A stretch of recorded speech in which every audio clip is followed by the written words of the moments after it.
All right, my friends, welcome back into the Leaning into Leadership podcast. This is episode 210. And man, I have got a great conversation for you today that I think is going to really stretch your thinking, challenge your perspectives, and help you lead with much more clarity and intention. My guest on the show today is Rob McLeod, who is an international educator with experience in Canada, in Germany, and in Belgium. Now, Rob's been a teacher, an instructional coach, a middle school head, and he's also the co-host of the Reinventing Education podcast. Now, Rob's work explores how schools and leaders can stop pulling in multiple directions and start aligning their values, their culture, and their leadership systems. And in this episode, we're going to talk about three keys that Rob has identified. Three key roles, three types of schools, if you will. The expert, the coach, and the counselor, and how understanding your school's identity can lead to much more meaningful leadership. We're also going to dive into how misalignment impacts morale and momentum, and how leaders can bring clarity to their school's direction. This is a fantastic conversation, folks. You are going to enjoy it, so let's lean in with Rob McLeod. All right, everybody, welcome back into the Leaning into Leadership podcast. My guest on the show today is Rob McLeod, and we're going to bring Rob in here in just a moment, but I want to open with this. As I've had now a couple of conversations with Rob, I was just actually on his podcast. We'll talk about that in a little while as well. It brought up some thoughts that way back in my early days, I thought, man, I would love to teach abroad. How cool would it be to teach abroad? And Rob is somebody who, man, he's living that dream out loud, from beginning his career in Canada to teaching in Germany to now in Belgium. And of course, in there as well, he has been head of a middle school. We're going to talk about all of those exciting and fun things and learn about Rob's journey.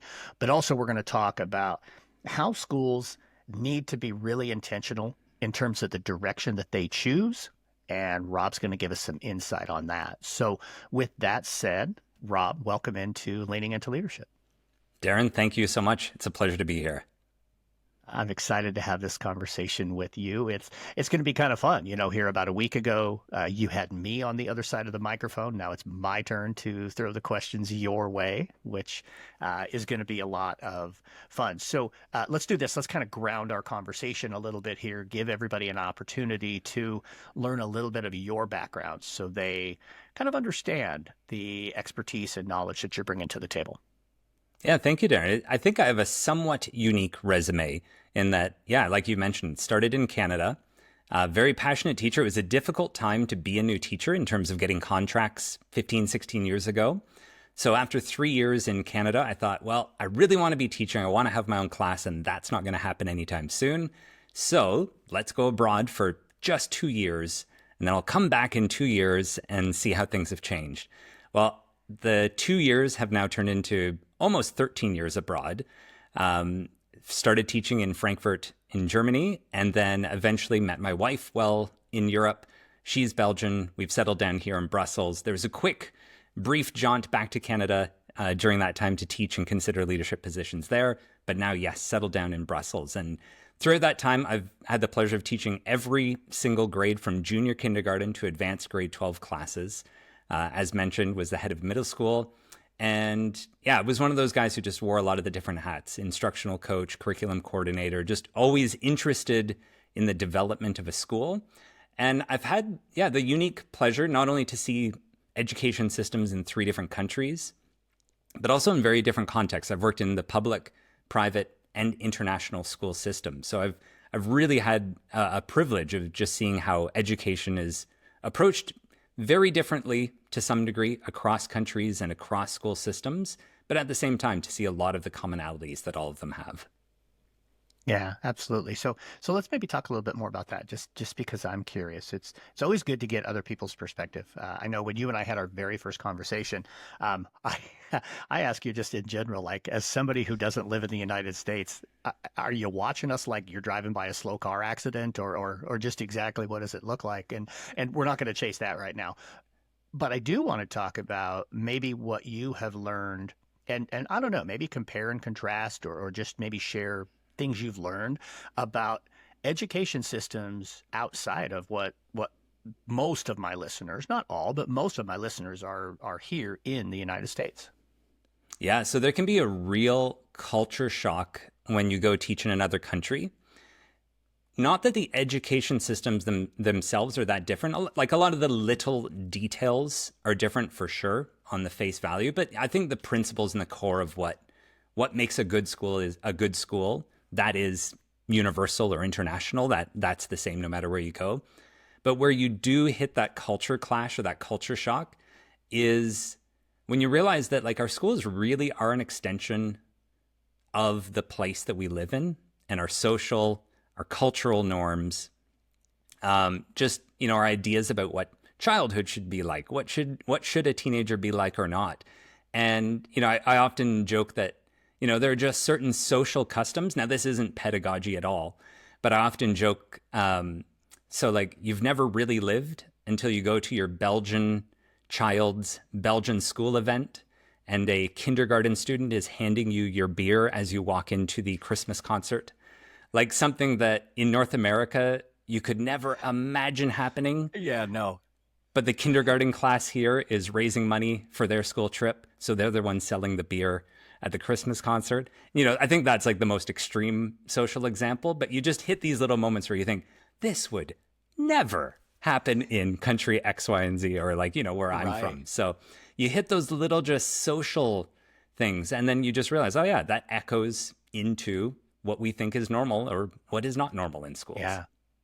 Yeah, that is very true. Yeah, I guess I would have never thought about, having a kindergarten student selling you a beer at a kindergarten concert. Canada or the States, a kindergarten student selling you an iced tea at the booth doesn't seem weird.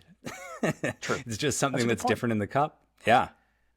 Yeah, absolutely. I just want to make it clear, I'm not here advocating for increased alcohol consumption in education, but for me, that's as a North American, that's usually the biggest culture shock moment where you think, wow, wouldn't see that back home. Yeah, no kidding. And I think that's very true. And you probably don't have to advocate for the increase in alcohol consumption in the United States in education right now. I think that might be happening organically. So let's do this. What I'm really kind of curious about, I want to talk a little bit about maybe what your experience was or what you learned as you transitioned out of the classroom to instructional coach to middle school administrator.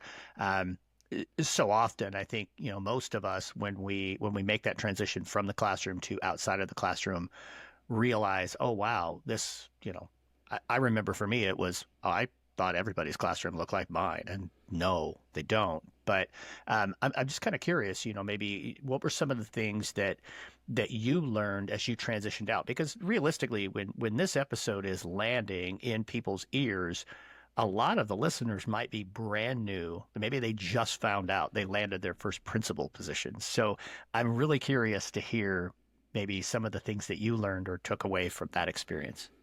Yeah, well, what's interesting for me is in all of my roles, I never left the classroom fully. So even as curriculum coordinator or instructional coach, I was still teaching, part-time or up to 90% even with this kind of additional role and these responsibilities, which I really appreciated because like you said, you get to other classrooms and you realize like, wow, I'm seeing a lot of great ideas. Sure, I might be here to coach someone. I might be here to, offer some feedback and advice and help them, go the next step.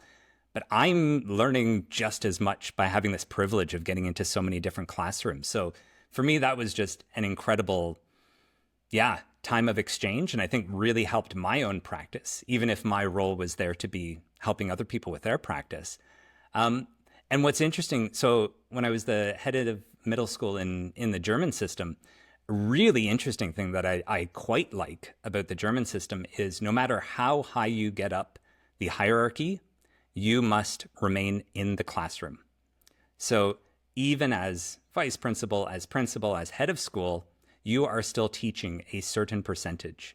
So not only are you in the classroom, but you are attending, department faculty meetings as an equal. You're not there as the boss. If you're part of the English team, when you sit down and collaborate with the English team, you're on even par with them. And I found that was really fascinating because I know from my experience in Canada, like you said, the more you move up in position of responsibility, the further you get away from teaching in the classroom. Of course, you get back to rooms, but you're not able to be involved in the classroom. And I really appreciated that about the German system, that I never left the classroom, that it was still expected that you would still be taking on classes, which I found, fantastic to keep you grounded as a leader. That's for sure.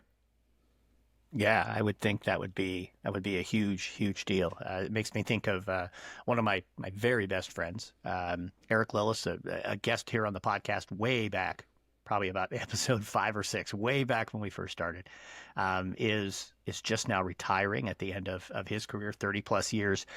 And even though he is the executive director of his charter school, so essentially superintendent, he is teaching one course, has taught a leadership course this year at their high school, which I know has really, kept him young and kept him fresh, and kind of kept him connected with the rest of the staff, which I think is wonderful. So I want to dive in a little bit around some of the topics that you and I have talked about prior to even hitting the recording button, which really goes back to that alignment, the focus where schools are really going, really getting culture and vision and mission and all of those things really well aligned. I know you have a new book coming out in August that kind of gets at the core of this, but maybe let's start with this. Let's talk a little bit about, obviously there was some point in your career when it kind of hit you that this alignment between vision and mission and culture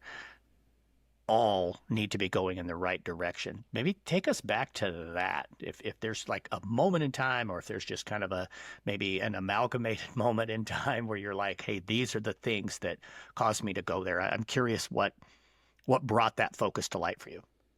Yeah. So for me, I would say my personal journey with my personal roller coaster in education. So I started my career very passionate, very interested in what I was doing, always wanting to do more, wanting more responsibility, wanting to see those classrooms. And, I often say, I really felt like I had the dream job. It's like, oh, this is so clearly what I'm going to be doing for my career. And I was really lucky. The first few schools that I worked in, I didn't realize it at the time, but I was a really good match and in alignment with the values of those schools. And for me, I just assumed this is what working in a school is like. But later in my career, because I've moved around to a few different schools, I ended up in a school where I was not in alignment with the school's goals, the school's vision.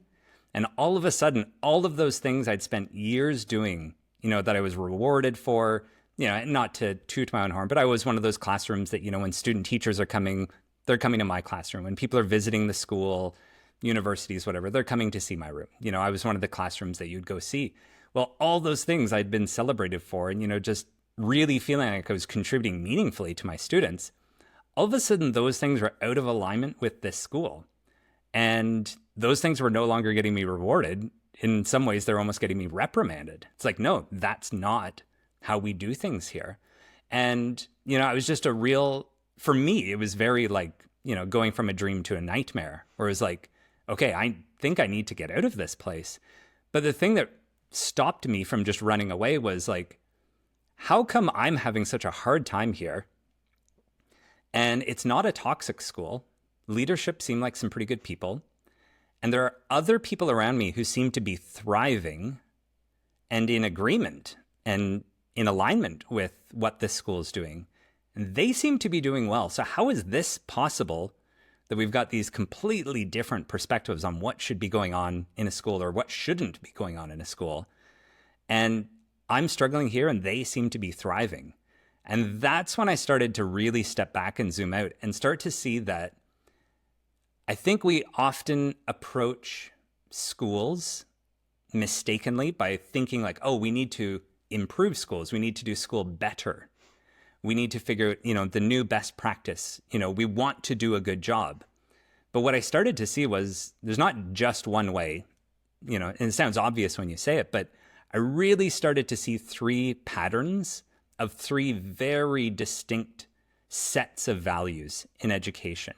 And, it took several years of trial and error, through real conversations with people around, staff room tables, parent-teacher conferences, talking to leadership, seeing what was syncing, what was aligning with people, what wasn't. And, through discussion with my co-host on our podcast, Brendan O'Leary, we brought in, a few developmental models to talk about the kinds of values that, exist within communities and within the cultures of workplaces. And we applied it directly to schools, which people hadn't really done. And we really just came to see it as there are 3 roles that a school can play for a student.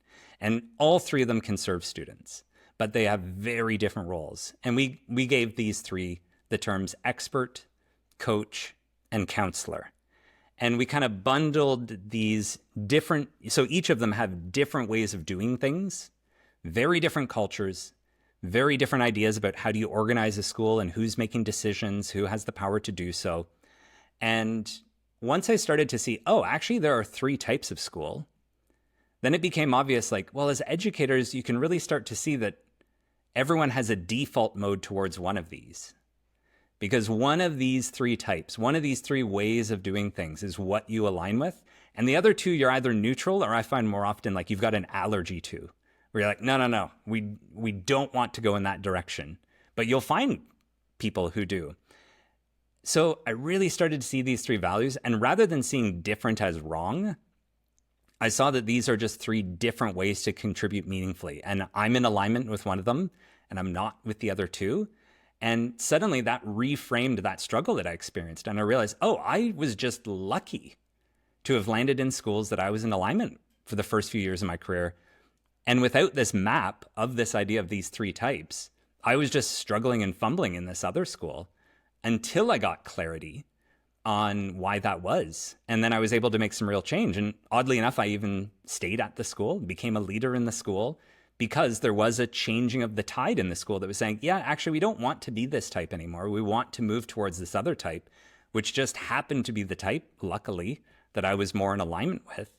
And all of a sudden, same building, a lot of the same people. A few years later, I was back to thriving again.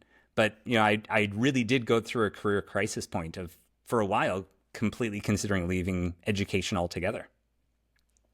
I think that's fascinating. And I mean, you've got my wheels spinning, and folks, I'm sure as you're listening to this episode, especially if you're in the United States, if you've paid any attention to education in the last, well, let's just go the last couple of months, but really over the last 5 to 10 years, when we think about, that time during the pandemic, we probably very heavily leaned away from that expert role.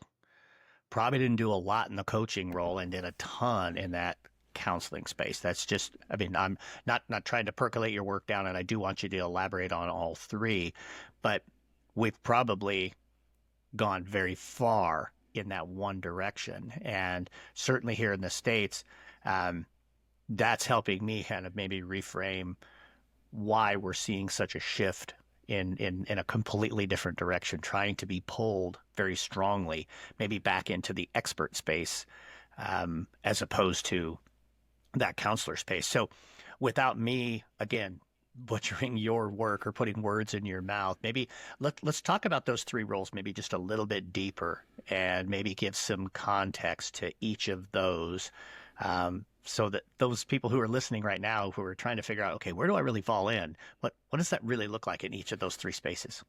Yeah, so this is dangerous because I can talk about this for 12 hours straight if you don't turn off my microphone. But to me, the easiest way in is to talk about 2 distinguishing features of each of the 3 types. And that's just to talk about who's making decisions about your teaching and learning in the classroom, and what kind of school organization do you need that's going to foster that. So I give a shape to each of the 3 types. So expert, I use the shape of a pyramid to discuss it, and I'll explain what these mean in just a second. And coach, I use a star, and counselor, I use the circle. So let's compare them. So the first step is just to talk about you as an educator. And when I'm saying educator, I'm talking about teacher or school leader or whatever role. You're working in a school. The 3 choices really are, do you want the autonomy of an expert? Do you want to be part of a collaborative team that's offering a shared school-wide approach to teaching and learning, or a shared department approach of the coach? Or do you want to be negotiating learning with students?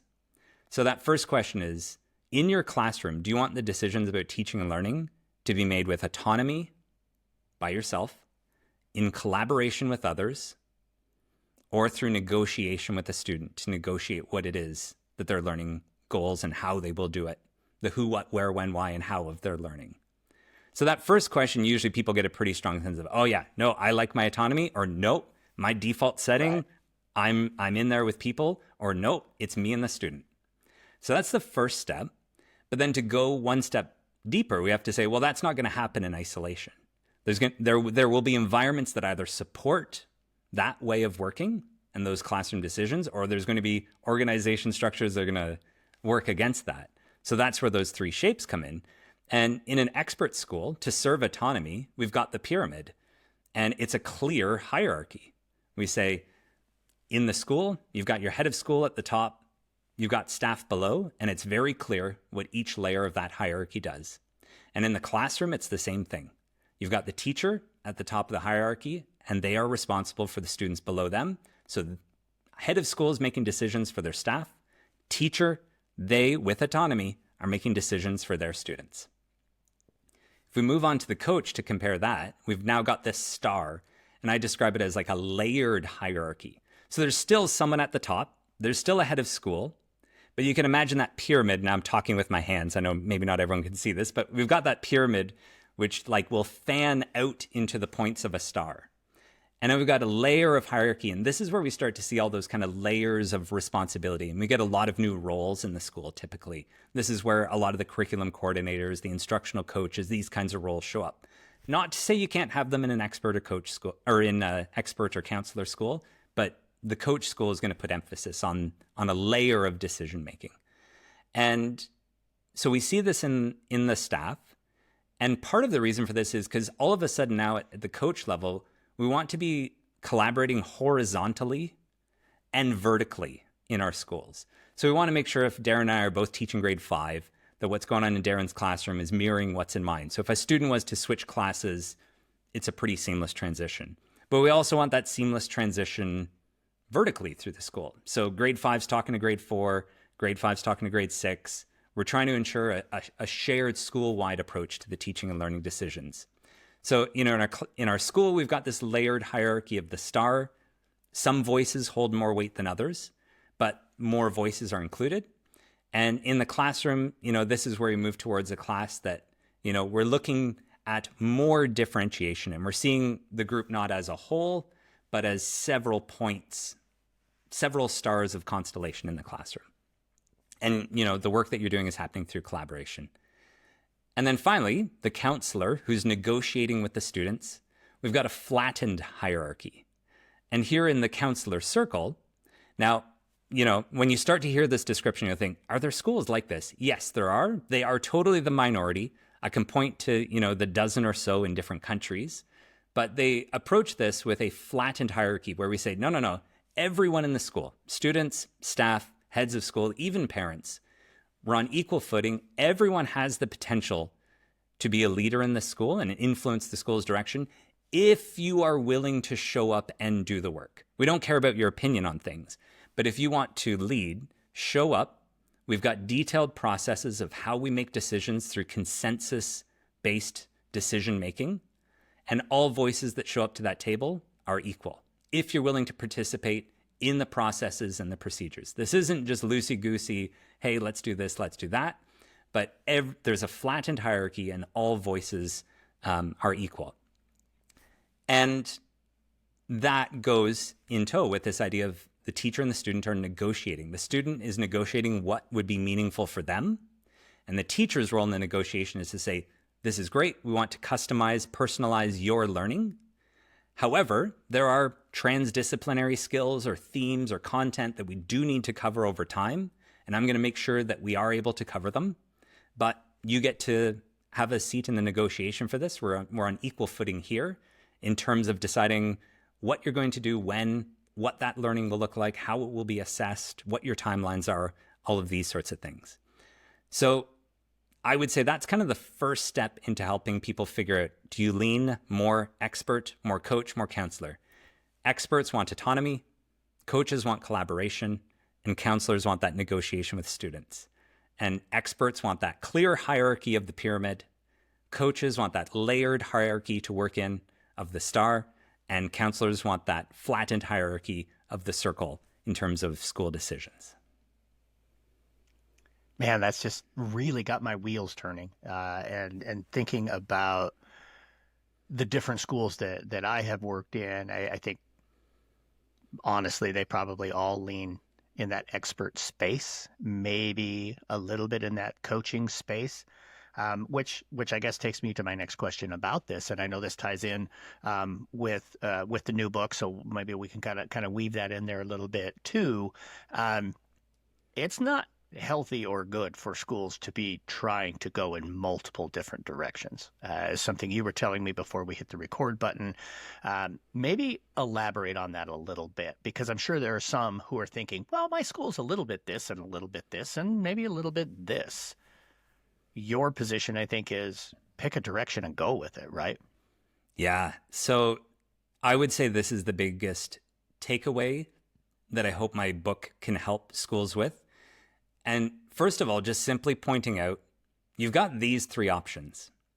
In the world of education, you can find these three sets of values showing up in any practice. And I think this is the difficulty. We can get lost in surface level details of new approaches, new philosophies, new technologies, new whatever. But underneath any of those things, you're either moving in one of these three directions. Or another way to say it is that anything we do in schools can be done in an expert, coach, or counselor way. But how an expert, a coach, or a counselor does it is going to be custom tailored or with their flavor of how they want it to be done. They're going to make it more expert-like, more coach-like, or more counselor-like.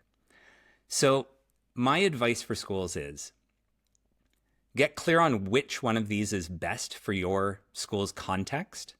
And in my book, I lay out about 40 criteria to discuss what is your context. So who's your student body?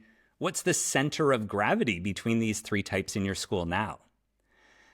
And then the idea is figure out which one of these three is the best direction and move in that direction. And I offer 4 pillars for each of the 3 types to say, these are your 4 priorities. Get these 4 things right before anything else. And if you get these 4 right, everything after that is just a detail on top of these 4 pillars. So it's offering clarity, because I think, I've read a lot of really good leadership books about education, and almost all of them at some point say, like, to lead properly, know thyself, like know what you stand for sure. The challenge is it's not always the most obvious to define where your values align. And what I think I'm trying to do with this work is to offer to say, hey, really, I'm going to take a really complex field like educational leadership and boil it down to basically saying you're walking in one of these 3 directions and everything else is a detail after that.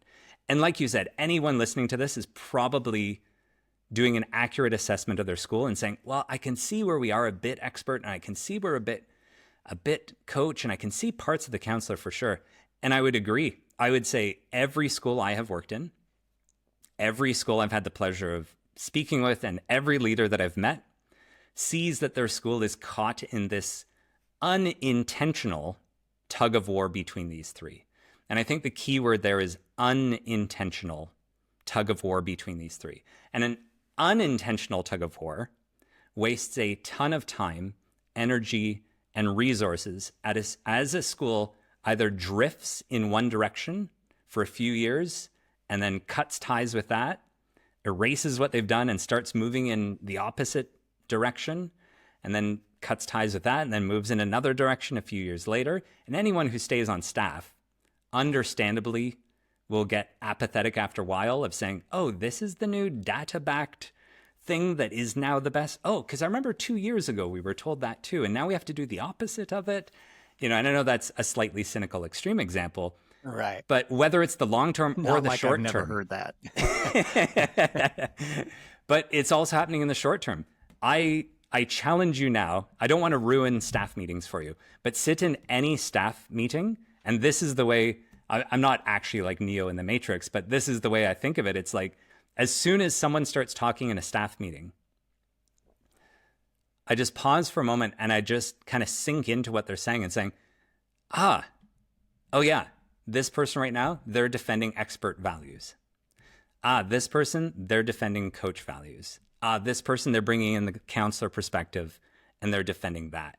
And it's already in our schools. So I often talk about this work just saying, I'm not offering you the new thing to do in 2025.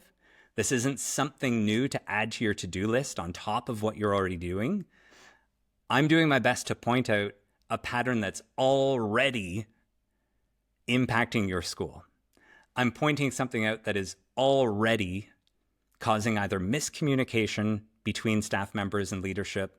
It's either causing some degree of people resonating with the leader because there's an alignment of types, or that misalignment between the leader and the teachers. I'm just simply pointing out what's already there in a way that makes it practical to deal with. But I think that's a powerful tool for leaders to have.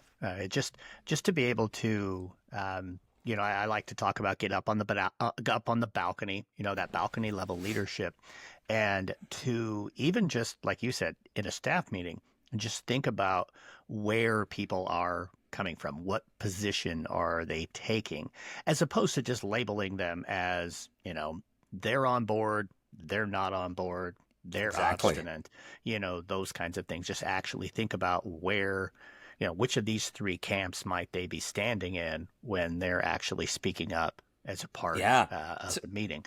So if I could add something there, because I think this is what you're saying, this is really, really important because, like I said, for me, I can hear when someone's presenting a more expert leaning perspective or a coach or a counselor perspective. And what I'm listening for is a priority. So I discussed the three priorities in school as being responsibility, achievement, and meaning. Now, every teacher and every leader values all three of those, of course. There's no question about that. However, sometimes in schools, we need to make priorities, and we want one of those three to thrive. We want it to do well. And if we have to cut out one or two of the others, that's okay, as long as our priority didn't get sacrificed. And the way that I word this is to say that experts lean towards that responsibility, saying if a student leaves my class with nothing else, but they're more responsible, it's a win. And for the coach, they're saying, of course, all three matter, but achievement is my priority. And if student can leave here achieving more, that's a win. And the counselor, they're saying, of course, all three matter, but if I can only have one of them and a student leaves here with a greater sense of personal meaning and their ability to pursue that in their life, that's a win. Now, again, all three of them value all three, but we can't have all three at all times, and certain decisions prioritize one more than the others. And really, when I'm hearing disagreement in a staff meeting or between a parent and a teacher or a parent and school leader, very often what the actual conversation are just competing priorities. And someone saying, no, achievement matters more. No, meaning matters more. No, responsibility matters more. And that's what's below the surface of words, below the surface of arguments. And once you know to look for that, it's not reducing people and going, oh, okay, you're a responsibility person. Okay, you're an achievement person. No, it's the opposite. You can actually understand and empathetically get why this person is doing what they're doing. And they feel they're contributing meaningfully as an educator when they're upholding this priority. And when you begin to see that, oh, the educators, the leaders who care the most, in part, what's fueling them is they're feeling that they are meeting this priority, that they're serving either responsibility, achievement, or meaning for students. And when they're doing that, that's when they feel in alignment and feel they're doing their best work. So if you don't prioritize one of those and you're saying, no, we're going in this other direction. Yeah, and it's going to, of course, no one would ever say this, but what people are hearing is, yeah, okay, I get that you've got that priority. No, we're going this other one. And in fact, the direction we're going in is going to sacrifice yours a bit. No one's going to be in alignment. Right. You know what I mean? Yeah, actually, you're making me really think back and maybe understand so much more about so many staff meetings that I've been in, so many department meetings, so many PLC meetings. Again, I mean, I've long believed, and I still believe, I always will believe that educators, every single one of them, they are passionate about what they do, and they're passionate about kids. They're passionate about their subject matter. But that context that you just shared, I think is so ultra valuable. So, folks, you're definitely going to want to be looking for this book when it comes out. The title of the book, I'll let you, Rob, talk It's about not that really suitable quick, for and then we're work. going to get to our final question here on the podcast. Yeah, so I've chosen a bit of a cheeky title for the book. I'll give you the PG-13 version, not the not suitable for work version. So it's Schools That Give an F. And with that title, I was really trying to honor the words that I've heard from passionate educators, like we were just discussing, in private conversation. Obviously, away from students, away from podcast microphones. The biggest fear that I've heard from passionate educators is this idea of being in a school that doesn't give an F. One of those schools that breeds apathy, indifference, crushes the passion and that desire to contribute meaningfully. So I thought, okay, if that is our warning, that we don't want that, we don't want schools that don't give an F, what's the opposite? How do we build schools that give an F? And, to take that kind of cheeky title and put it into, more appropriate wording is just to say, how do we create schools that people want to be in because the people feel they are contributing meaningfully? And this idea of the three types of school is the way into that, to say, well, the first step is to point out that there are three completely different and actually competing directions you can go in to build a school that is contributing meaningfully. And I say that all three of these schools have the potential to contribute meaningfully to a student, but they only get to do that if you're doing that type well. And to me, the way to do that type well is to go all in on it and not do a watered down version of two or even all three of the types. Choose one, do it well, and to the degree that you can as an educator, I know we don't always have choice, but find the schools that you align with. If you can't, simply be aware that there is a conflict between your values and the schools, but do the best that you can to find the kind of happy medium between the two of them. Because you also need a bit of that awareness, as I learned to develop, that of course, at any second, I'm going to try and turn this into a school or a classroom that I want it to be. And the school is going to be right there to reverse that and, force me back into the shape. So my first step is hoping that teachers and leaders can find the schools that they align with. And if not, at least to navigate the misalignment more intentionally and still find ways to contribute meaningfully when and where they can. Yeah, outstanding stuff, folks. We'll make sure that we've got as much information as possible when this episode drops for you to be able to find that book, to be able to find Rob. We'll get to that in just a second. Rob, our time has absolutely flown by, as I had a feeling it might do. We're at that point. I'm going to ask you the same question I ask everybody here on the show. This is the Leaning Into Leadership podcast. So, Rob, how are you leaning into leadership right now? Yeah, so I think at this point, I'm leaning into leadership by helping leaders who do care to get clear on how it is that they will contribute meaningfully. And, I've kind of said this idea of 25 in my career, that I started being a teacher hoping to make a positive influence on 25 students. I got into school leadership, hoping to have a positive influence on 25 classrooms. And at this stage, I'm hoping to have a positive influence on 25 schools by supporting their leaders and basically being like a principal's best friend and saying, hey, I've got your back. This is a complicated job. There's a lot of responsibility and a lot of confusion that can come with this position and a lot of decisions you need to make. But here's a compass and a map. Here are the three types. I'm going to help you get clear on which of these three you are. And I'm going to help you to navigate moving more and more in that direction Of course, there'll be times where misalignment is going to pop up for sure. That's the nature of being in, working with humans. But I'm here to help you navigate towards contributing meaningfully in schools. Outstanding stuff. So, Rob, people are going to want to get in touch with you. They're going to want to be able to, follow you on social media. What are the best ways for people to get in touch with you? Yeah, so at this point, everything's done still through the Reinventing Education podcast. So that's the podcast that I do with Brendan O'Leary, where it's kind of half of our episodes are digging deeper into these ideas, like the 3 types of school and a few other parts of the book we didn't get to today. But then we also just love having chats with the inspirational and cutting edge and the meaningful contributors in education. So a lot of interviews with just people from all over the world doing, really good things in school and trying to highlight, at times when we can, like, hey, this is an amazing example of, an expert educator or a coach leader or a counselor school or, these sorts of things to highlight these ideas. So Reinventing Education podcast, that's the name of the podcast. And the easiest way to get in touch with me at this point is reinventingeducationpodcast@gmail.com.